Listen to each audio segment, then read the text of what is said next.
something feels different. Not in one nation, not in one region, everywhere. The ground shakes beneath cities without warning, oceans rise against coastlines, storms seem to arrive with greater intensity. Entire communities wake up one morning to normal life and go to sleep surrounded by destruction. And perhaps what feels most unsettling is not any single disaster. It's the pattern, the frequency, the accumulation. One event fades from the headlines only to be replaced by another. An earthquake, a flood, a wildfire, a volcanic eruption, a powerful storm. And before people have time to process one tragedy, another begins to unfold somewhere else on the planet. Recently, powerful earthquakes have continued to strike regions across the Pacific Ring of Fire. Volcanic activity has drawn renewed attention in parts of the Philippines. Major storms have threatened communities across Asia, while extreme weather events continue to challenge nations around the globe. Individually, these events may seem disconnected, but together they create a growing sense that the world is under strain. People feel it. Even those with no interest in biblical prophecy often speak about the same thing. A feeling that something is changing, a feeling that the world is becoming increasingly unstable. And the Bible contains a remarkable description that speaks directly to this unease. In Romans chapter 8, Paul writes that the whole creation groans and labors with birth pains together until now. Think about that image. Creation groaning.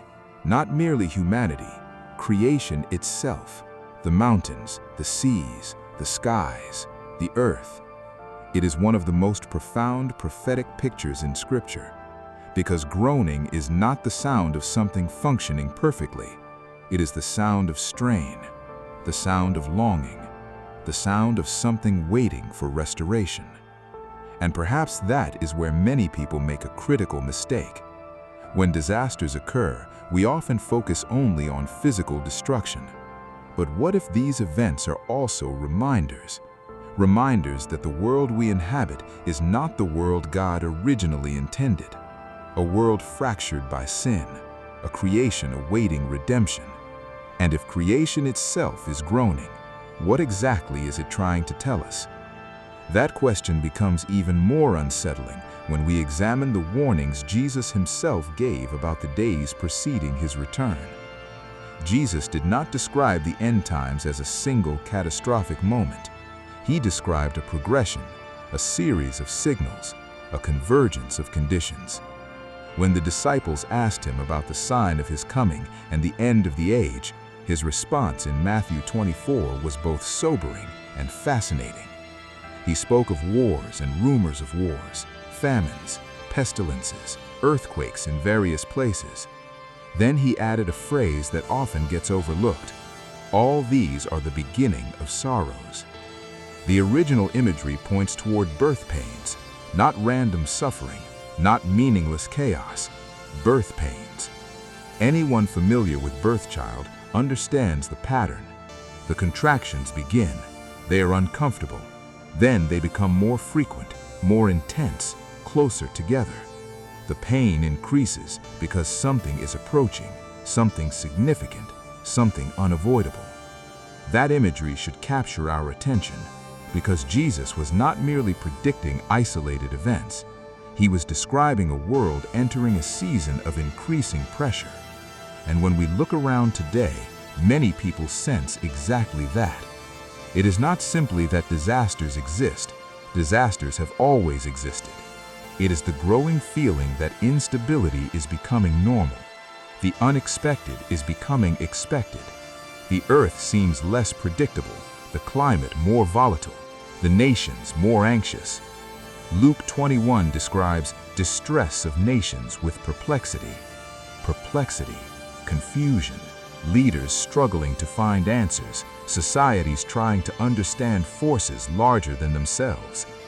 That word feels remarkably modern, because despite all our technology and scientific advancement, humanity still finds itself asking familiar questions. Why is everything becoming so unstable?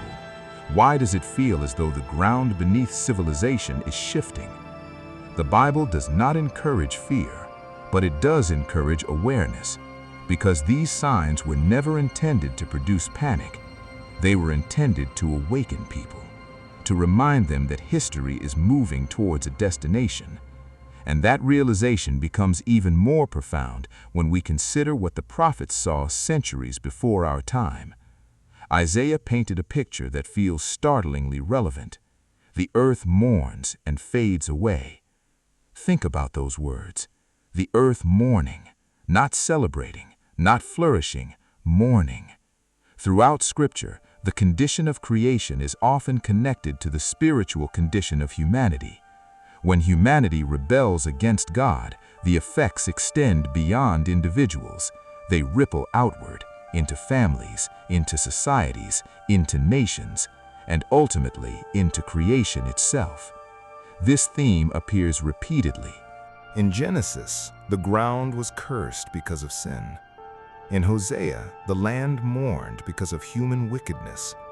In Jeremiah, creation itself seemed to reflect the consequences of rebellion. Modern culture often separates spiritual realities from physical realities. The Bible does not.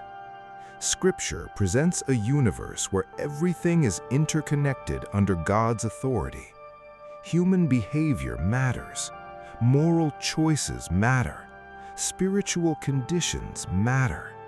Not because every disaster is a direct judgment on a specific place, but because the entire created order has been affected by humanity's fall. And perhaps this explains something many people struggle to articulate: why natural disasters feel increasingly unsettling. They remind us of our vulnerability. They expose the illusion of control. A city can appear permanent until the earth moves beneath it. A coastline can seem secure until the ocean rises against it. A community can feel safe until a storm changes everything overnight. Ecclesiastes reminds us that no one truly controls tomorrow. That truth becomes difficult to ignore when nature demonstrates its power. And maybe that is part of the warning. Not merely that disasters are occurring, but that they reveal how fragile our confidence in this world truly is. Because the deeper issue is not what is happening around us, it is whether we are spiritually prepared for what is ahead. And that is where the conversation becomes deeply personal. For many people, the greatest temptation during uncertain times is distraction. To keep scrolling, keep consuming, keep entertaining ourselves, keep pushing difficult questions further into the future. But prophecy has always challenged people to wake up, to pay attention, to examine the condition of their hearts. The Apostle Peter asked a powerful question while discussing the future of the world. What manner of persons ought you to be? Notice what he did not ask. He did not ask people to obsess over dates. He did not ask them to speculate endlessly. He asked how they should live. Because the purpose of prophecy is transformation, not merely information. The earth may continue to groan. Storms may continue to intensify. Earthquakes may continue to shake nations. Volcanoes may continue to erupt. The headlines will continue changing. The warnings will continue appearing. Yet beneath it all lies a deeper invitation. An invitation to seek God while there is still time. An invitation to build on a foundation that cannot be shaken. An invitation to place hope in something greater than the temporary security this world offers. Because every disaster ultimately points towards the same reality. This world is not our final home. Romans tells us that creation groans, but it does not groan without hope. It groans because redemption is coming, restoration is coming, the King is coming. And perhaps that is the most important realization of all. The shaking of the earth is not merely a warning. It is a reminder that history is moving towards a moment when every storm will cease, every tear will be wiped away, every broken thing will be restored. Until then, the earth continues to groan. The question is whether we are listening, because the most unsettling possibility is not that the signs are appearing, it is that they are appearing and many people no longer recognize what they are pointing towards.